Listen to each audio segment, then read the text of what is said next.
Hello everyone, मैं शुभा शर्मा स्वागत करती हूँ आप सभी लोगों का आपके अपने चैनल जीएस बाय शुभा में। तो कैसे आप सभी लोग? मैं आशा करती हूँ आप सब लोग बहुत अच्छे होंगे, एकदम स्वस्थ होंगे। चलिए अब आज की हमारी पॉलिटी की क्लास पर आते हैं।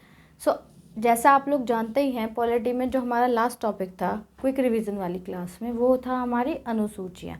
तो वो कंप्लीट हो गया था। तो मैंने बोला था कि कल देखते हैं क्या नया टॉपिक रहना चाहिए। तो आज का जो टॉपिक है वो है हमारी जो राजभाषाएँ जिनको हम ऑफिशियल लैंग्वेज बोलते हैं। ठीक है, तो आज हमारी ऑफिशियल लैंग्वेज की क्लास है, ज़्यादा बड़ी क्लास नहीं रहेगी। तो कौन से आर्टिकल से कौन से आर्टिकल तक आती हैं, किस आर्टिकल में क्या बताया गया है, वो सब हम आज की क्लास में कवर करते हैं। ठीक है, चलिए तो बिना किसी देरी के जो हमारी आज की क्लास है वो हम शुरू करते हैं। ठीक है, चलिए।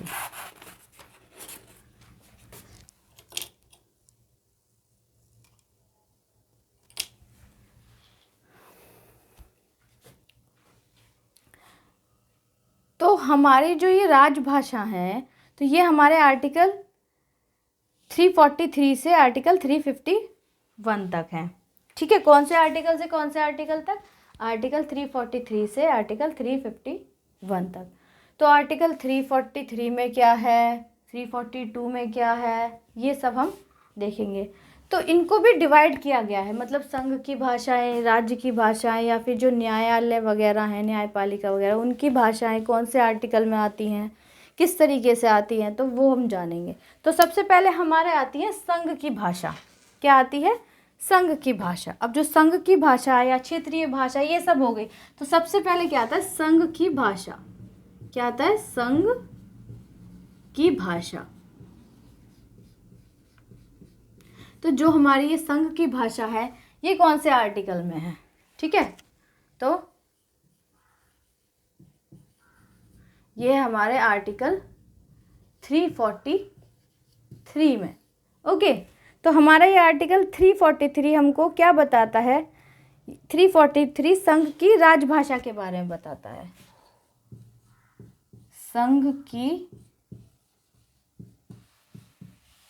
राजभाषा के बारे में बताता है। अब देखो, जो घिसे पिटे क्वेश्चंस है ना एग्जाम में, वो अब कम पूछे जा रहे हैं, नए नए टॉपिक से ज़्यादा पूछे जा रहे हैं। तो जैसे कभी लग रहा हो कि इससे क्वेश्चन नहीं आएगा, बहुत क्वेश्चन आते हैं राजभाषा से। ठीक है, जो ऑफिशियल लैंग्वेज होती है, इनसे क्वेश्चन एग्जाम में अब पूछे जा रहे हैं। तो हमारा जो आर्टिकल 343 है, अनुच्छेद हमारा 343 है। पहले हम संघ की भाषाओं के बारे में पढ़ेंगे कि संघ की भाषा में कितने आर्टिकल आते हैं। 2 आर्टिकल आते हैं, 343, 344। फिर उसके बाद हम जो क्षेत्रीय भाषाएं होती हैं, वो कौन से आर्टिकल से कौन से आर्टिकल तक आती है, मतलब इस तरीके से करेंगे। तो हमारा ये आ गया संघ की भाषा में हमारा आर्टिकल 343। तो जो हमारा आर्टिकल 343 है, वो संघ की राजभाषा के बारे में बताता है। ठीक है, नेक्स्ट आता है हमारा आर्टिकल 344, 344। आर्टिकल 344 क्या बताता है? राजभाषा या संसदीय आयोग एवं समिति। क्या बताता है?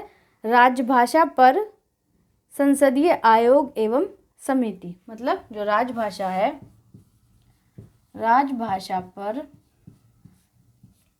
जो राजभाषा है, राजभाषा पर संसदीय आयोग एवं समिति पर संसदीय आयोग एवं समिति। ओके, तो ये क्या बताता है? आर्टिकल 344 संसदीय आयोग, एक मिनट गलत हो गया, आयोग एवं समिति। तो संघ की भाषा में 2 आर्टिकल आते हैं, आर्टिकल 343 एंड आर्टिकल 344। तो हमारा जो आर्टिकल 343 वो क्या बताता है? वो संघ की भाषा के बारे में बताता है। आर्टिकल 344 जो राजभाषा होती है, राजभाषा पर जो संसदीय आयोग और समिति है, उनके बारे में बताता है, उनकी जानकारी देता है। ओके, चलिए, आई होप इतनी बात आपको क्लियर हो गई होगी। नेक्स्ट हमारा क्या आता है? नेक्स्ट हमारा आता है क्षेत्रीय भाषाएं। क्या आता है? क्षेत्रीय भाषाएं। क्षेत्रीय भाषाएं जब इस टॉपिक पर आएंगे डिटेल में टॉपिक भी कराऊंगी, ठीक है, डिटेल में। अभी जो हमारी जो डिस्क्रिप्टिव वाली क्लास है, जो हमारी पीडीएफ वाली क्लास है, उसमें हम क्या पढ़ रहे हैं, उसमें हम केंद्र राज्य संबंधों के बारे में पढ़ रहे हैं। तो वो ही आर्टिकल्स यहाँ करा देती तो फिर क्या वही था। अब कुछ और भी हो ना, कि साथ साथ कुछ और भी चलता रहे, उधर वो भी चलता रहे। तो जल्दी जल्दी थोड़ा सा, जिसको ये है कि जिसको बेसिक से पढ़ना वो बेसिक से पढ़ लो, बट किसी को डिटेल में भी पढ़ना हो और रिवीजन भी करना हो तो इसमें से भी कर सकता है और उसमें से भी कर सकता है। ओके, तो अब आती है हमारी क्षेत्रीय भाषाएं। अब हमारी क्षेत्रीय भाषाएं कौन से आर्टिकल से रिलेट करती हैं? तो आर्टिकल 345, 346 एंड 347। तो आर्टिकल 345 क्या बताता है? ज़्यादा बड़ा टॉपिक नहीं है ये।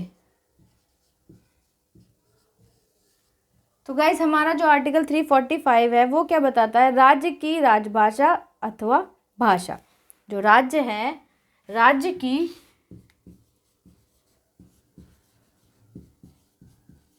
राजभाषा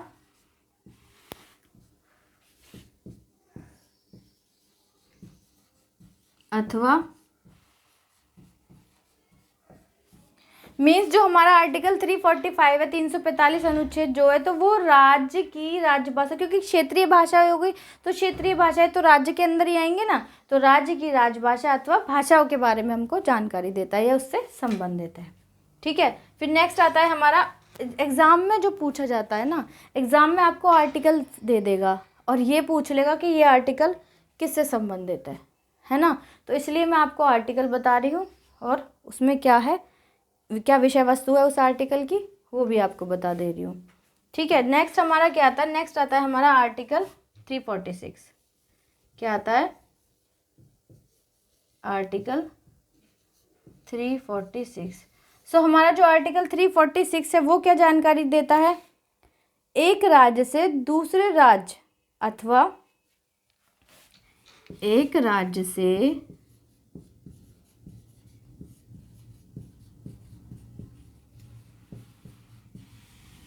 दूसरे राज्य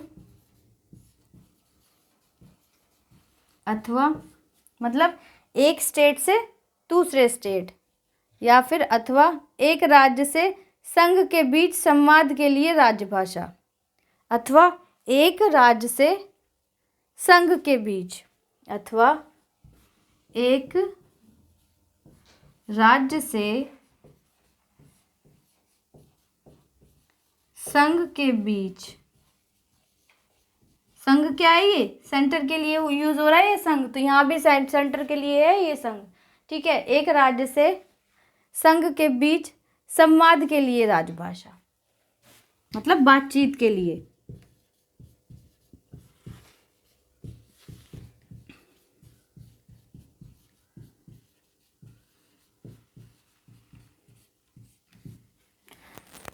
सेंट्रल गवर्नमेंट में हिंदी यूज होती है। एक राज्य ले लीजिए केरला, तो केरला में मलयालम। तो एक भाषा तो हो जो केंद्र के और राज्य के बीच में संबंध स्थापित कर सके। तो राज्य के द्वारा एक राज्य से दूसरे राज्य, अब यूपी में हिंदी यूज मतलब उर्दू या हिंदी मान लीजिए वो है, और कोई साउथ का स्टेट है तो वहाँ अलग लैंग्वेज है। तो एक राज्य से दूसरे राज्य अथवा एक राज्य से एक स्टेट से संघ के बीच, मतलब सेंटर के बीच जो संवाद के लिए भाषा यूज़ होगी, मतलब बातचीत के लिए जो ऑफिशियली लिखा पढ़ी के लिए जो भाषा यूज़ होती होगी, तो वो हमारी आर्टिकल 346 में आती है, आर्टिकल 346 में आती है, ठीक है। तो आई होप इतनी बात आपको क्लियर हो गई होगी। चलिए नेक्स्ट आता है हमारा आर्टिकल 347। आर्टिकल 347। तो आर्टिकल 347 हमको क्या जानकारी देता है? किसी राज्य की जनसंख्या के एक समूह द्वारा, कोई भी राज्य है, किसी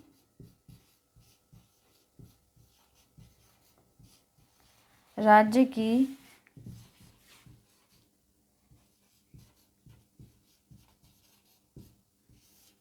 जनसंख्या के एक समूह द्वारा बोली जाने वाली भाषा से संबंधित प्रावधान।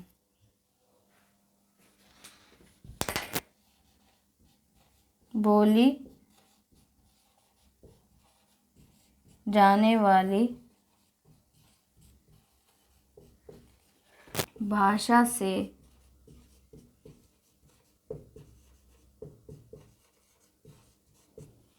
संबंधित प्रावधान। मतलब कोई भी राज्य है, कोई भी स्टेट है, तो उसमें जनसंख्या के एक समूह, मतलब कितनी जनसंख्या, मतलब जनसंख्या के एक समूह पर के कितने लोग किस भाषा को प्रेफर करते हैं, किस भाषा को ज़्यादा बोलते हैं। तो किसी राज्य के जनसंख्या के एक समूह द्वारा बोली जाने वाली भाषा से संबंधित प्रावधान। मतलब कोई भी स्टेट है तो उसमें जनसंख्या का एक समूह, कोई भी एक समूह, मतलब 10, जैसे 10 समूह है जनसंख्या के, तो 10 में से जो पहला समूह है उसमें वो, मतलब उस पहले समूह में 100 लोग हैं, दूसरे में 40 लोग हैं, तीसरे में 50 लोग हैं, मतलब ऐसे ऐसे करके लोग हैं। तो पहला जो समूह है उसमें 100 लोग हैं, तो वो क्या बोलते हैं, वो मान लीजिए कोंकणी भाषा बोलते हैं। बट जो अदर हैं, जो और जो 9 समूह हैं, वो कोई और लैंग्वेज बोलते हैं। तो जो समूह ज़्यादा भाषा, मतलब समूह के अंदर जितने लोग होंगे तो उस हिसाब से जो जितनी जिस लैंग्वेज को प्रेफर करते हैं, तो द्वारा बोले जाने वाली भाषा से संबंधित प्रावधान। तो ये जो प्रावधान है ये हमारे कौन से आर्टिकल में आते हैं, ये आते हैं हमारे आर्टिकल 347 में। तो ठीक है, तो आई होप इतनी बात आपको क्लियर हो गई होगी। तो संघ की भाषा और क्षेत्रीय भाषा या क्षेत्र की भाषा, तो ये हो गया है। ओके, चलिए अब आगे आता है हमारा जो सर्वोच्च न्यायालय और उच्च न्यायालय की जो भाषाएं होती हैं उन पर जानेंगे, वो देखेंगे। ठीक है, तो इतना आपको समझ आ ही गया होगा। चलिए,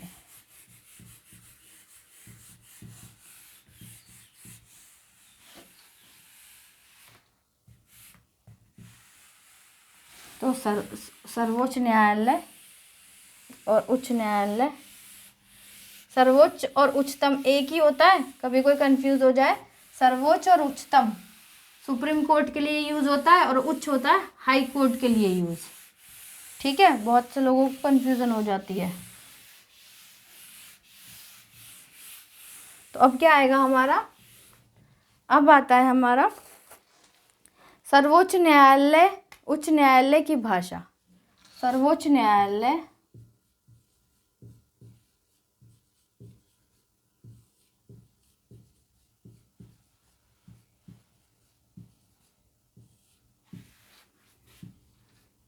उच्च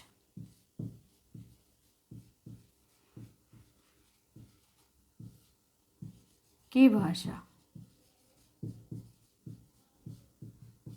तो इनकी क्या, कौन सी भाषा है, अभी कौन से आर्टिकल से कौन से आर्टिकल तक, तो ये आर्टिकल 348 और 349।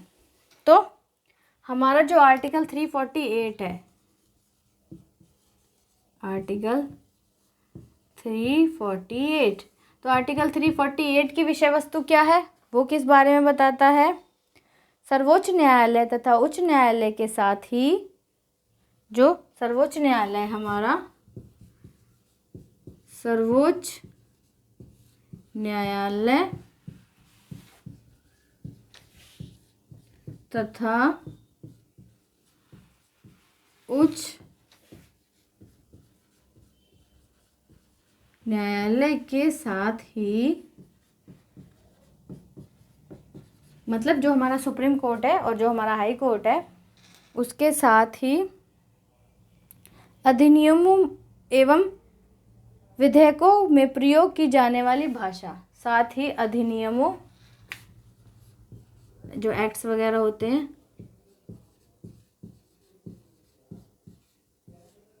अधिनियमों मतलब कि एक्ट्स, एवं विधेयकों में प्रयोग की जाने वाली भाषा, एवं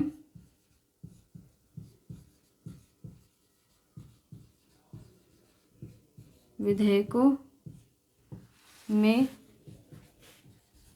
प्रयोग की जाने वाली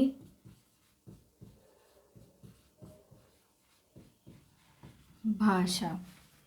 तो जो हमारा आर्टिकल 348 है सर्वोच्च न्यायालय और उच्च न्यायालय की भाषा से जो संबंधित है, तो वो उसकी विषय वस्तु क्या है, वो हमें किस बारे में बताता है, तो वो हमें बताता है कि जो हमारा सुप्रीम कोर्ट है, जो हमारा सर्वोच्च न्यायालय है, या जो हमारा हाई कोर्ट है, जो हमारा उच्च न्यायालय है, कि मतलब जो हाई कोर्ट्स, हर स्टेट के हाई कोर्ट्स होते हैं, तो उच्च न्यायालयों के साथ अधिनियमों एवं विधेयकों में प्रयोग की जाने वाली भाषा, मतलब जो सुप्रीम कोर्ट और हाई कोर्ट्स के जो एक्ट्स वगैरह होते हैं, अधिनियम वगैरह या विधेयक जो होते हैं, उनमें प्रयोग की जाने वाली जो लैंग्वेज है, तो उससे संबंधित कौन सा आर्टिकल है, आर्टिकल 348।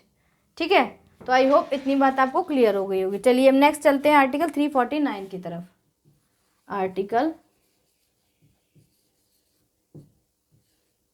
349, तो हमारा आर्टिकल 349 क्या कहता है, भाषा से संबंधित कुछ नियम अधिनियमित करने के लिए विशेष प्रक्रिया।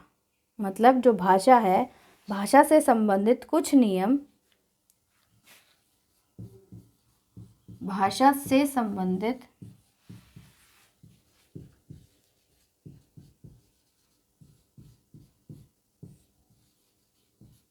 कुछ नियम,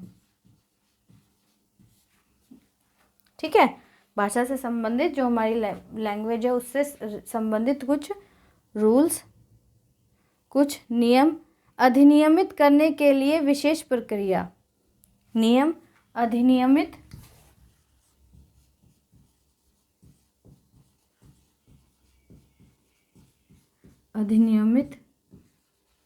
करने के लिए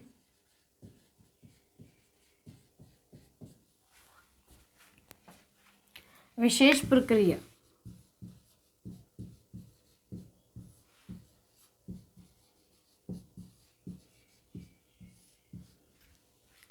कहने का मतलब क्या है, आर्टिकल जो 349 है उसकी विषय वस्तु क्या है, वो किस बारे में बताता है कि जो भाषा से संबंधित, मतलब जो हमारी लैंग्वेज है, जो भाषा है, उससे संबंधित कुछ नियम, कुछ रूल्स या नियम, उनको अधिनियमित करने के लिए, उनको फॉलो करने के लिए, अधिनियमित करने के लिए विशेष प्रक्रिया, एक प्रोसेस होता है, स्पेशल प्रोसेस। तो वो हम कौन सा आर्टिकल हमको इसकी जानकारी देता है, आर्टिकल 349, या ये किससे संबंधित है, आर्टिकल 349 से। तो सर्वोच्च न्यायालय और उच्च न्यायालय की जो भाषा होती है वो 348 और 349 आर्टिकल में आती है। ठीक है, तो आई होप इतनी बात आपको क्लियर हो गई होगी। चलिए अब नेक्स्ट हमारा क्या आता है, विशेष निर्देश, या फिर अब विशेष निर्देश ही रहने दीजिए। ठीक है, अब विशेष निर्देश जो आते हैं वो हमारे आर्टिकल 350 से 351 तक, मतलब 350, 350A, 350B और 351। ठीक है, अब ये विशेष निर्देश क्या हैं उनके बारे में जानते हैं। चलो फिर उसी के साथ हमारा आज का ये टॉपिक कंप्लीट हो जाएगा, फिर कल कोई नया टॉपिक देखेंगे, है ना। मतलब अधिनियमों, एक्ट्स के थ्रू ही, जो एक्ट हैं, सॉरी अधिनियम कह रही हूँ, जो हमारे आर्टिकल्स हैं, अनुच्छेद हैं, उसके थ्रू ही, अनुच्छेद के थ्रू ही हम क्या करेंगे, क्विक रिवीजन वाली क्लास में अपनी सारी जो पॉलिटी है उसको कवर कर लेंगे। ठीक है, तो जिससे क्या है, दिमाग में भी सारी चीज़ें रहें और सारे जो आर्टिकल्स हैं वो भी याद हो जाए। चलो अब नेक्स्ट आता है हमारा विशेष विनिर्देश। क्या आता है, विशेष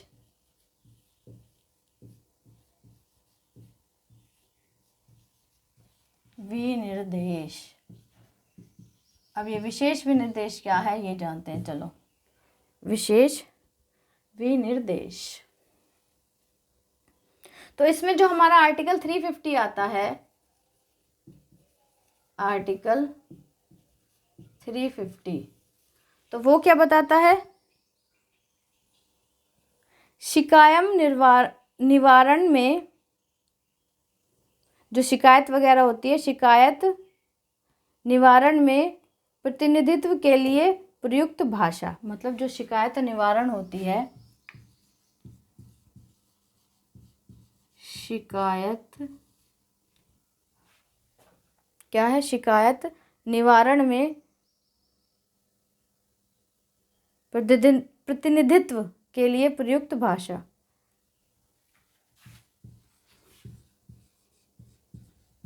निवारण में प्रतिनिधित्व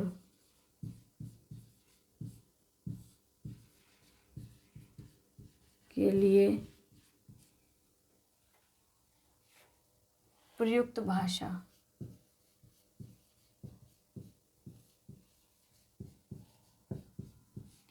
शिकायत वगैरह जो होती है विशेष विनिर्देश में क्या है, तो कुछ शिकायतें वगैरह हमको लिखनी है, ठीक है। तो वो जो लिखते हैं तो उसमें क्या है, उसमें शिकायत निवारण के लिए जो प्रतिनिधित्व में जो भाषा यूज़ होती है, जो लैंग्वेज यूज़ होती है, तो वो हमारी कौन से आर्टिकल से संबंधित है, आर्टिकल 350 से, यानी कि अनुच्छेद 350 से 350, ठीक है। अनुच्छेद अब आता है हमारा अगला आर्टिकल, अनुच्छेद 350 का एक क्लॉज, आर्टिकल 350 का एक क्लॉज। तो वो हमको क्या बताता है, प्राथमिक स्तर पर मातृभाषा में शिक्षा के लिए सुविधाएं।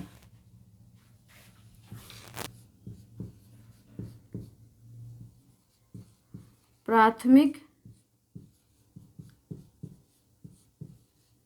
स्तर पर, जो प्राथमिक स्तर होते हैं, प्राथमिक स्तर पर मातृभाषा में शिक्षा के लिए सुविधाएं।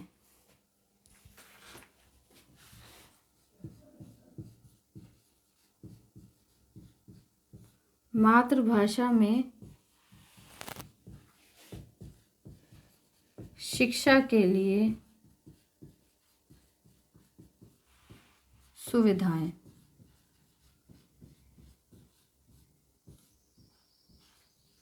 ठीक है। जो प्राथमिक स्तर होता है तो उसमें क्या है, उसमें जो भी वो बच्चा अपनी मदर टंग बोलता है तो उसमें उसकी मतलब मातृभाषा में उसकी शिक्षा उसको मिलनी चाहिए, उसकी सुविधाएं। तो ये कौन से आर्टिकल से संबंधित है, आर्टिकल 350 के क्लॉज ए से। फिर नेक्स्ट आता है हमारा आर्टिकल 350 का क्लॉज बी।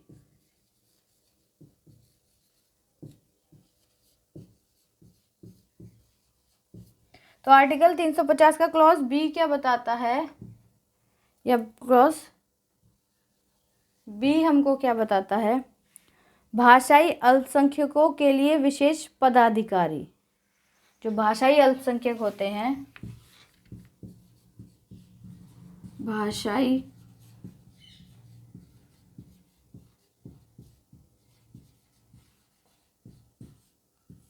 अल्पसंख्यकों के लिए विशेष क्या है, भाषाई अल्पसंख्यकों के लिए विशेष पदाधिकारी।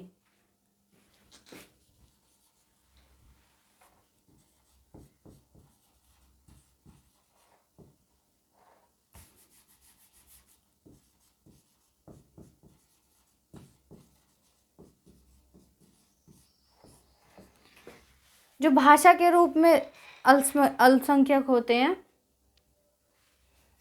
जो माइनॉरिटी लैंग्वेज में जो माइनर होते हैं, माइनॉरिटी में जो आते हैं, तो भाषाई अल्पसंख्यकों के लिए विशेष पदाधिकारी। तो भाषाई जो अल्पसंख्यक है उनके लिए जो विशेष पदाधिकारी हैं वो हमारे कौन से आर्टिकल से संबंधित है, आर्टिकल 350 के क्लॉज बी। ठीक है, चलिए अब हमारा लास्ट आर्टिकल आता है, आर्टिकल 351 351। तो जो हमारा आर्टिकल 351 है वो क्या बताता है, हिंदी भाषा के विकास के लिए विनिर्देश। जो हमारी हिंदी भाषा है, हिंदी भाषा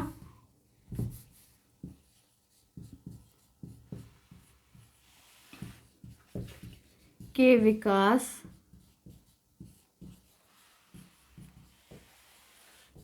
के लिए विनिर्देश।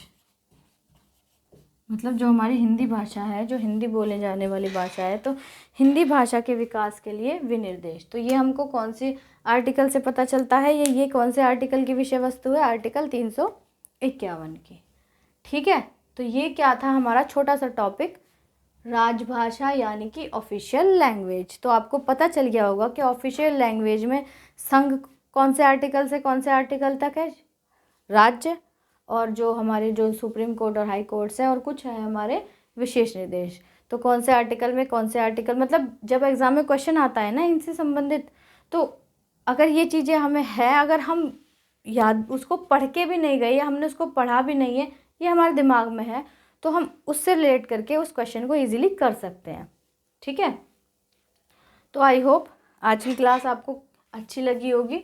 आज की क्लास इतनी ही है। ठीक है, तो आज की क्लास आपको अच्छी लगी है, जैसी भी लगी है प्लीज़ आप कमेंट में ज़रूर बताइएगा, और अगर अच्छी लगी है तो प्लीज़ क्लास को लाइक ज़रूर कीजिएगा और चैनल को सब्सक्राइब भी कीजिएगा जिन लोगों ने नहीं किया है, क्योंकि जब मैं देखती हूँ तो जो वीडियो देखते हैं तो जो जिन्होंने चैनल को सब्सक्राइब किया हुआ है वो लोग कम देखते हैं, और जिन्होंने नहीं किया हुआ वो लोग ज़्यादा देखते हैं। तो प्लीज़ आप चैनल को सब्सक्राइब भी ज़रूर कीजिएगा और बेल आइकन को भी प्रेस कीजिएगा, जो क्योंकि जब मैं वीडियो अपलोड करूँ तो आप लोगों तक नोटिफिकेशन आ सके। ठीक है, और एक बात, आप जो भी सोशल मीडिया पे अकाउंट यूज़ करते हैं प्लीज़ इस क्लास के लिंक को और जो ये चैनल है इसके लिंक को ज़्यादा से ज़्यादा लोगों तक शेयर कीजिएगा, ताकि और लोग भी चैनल से जुड़ सकें और डिटेल में जीएस पढ़ सकें। ठीक है, सो गाइज आज के लिए इतना ही। अब मिलते हैं कल की क्लास में, तब तक के लिए थैंक यू वेरी मच।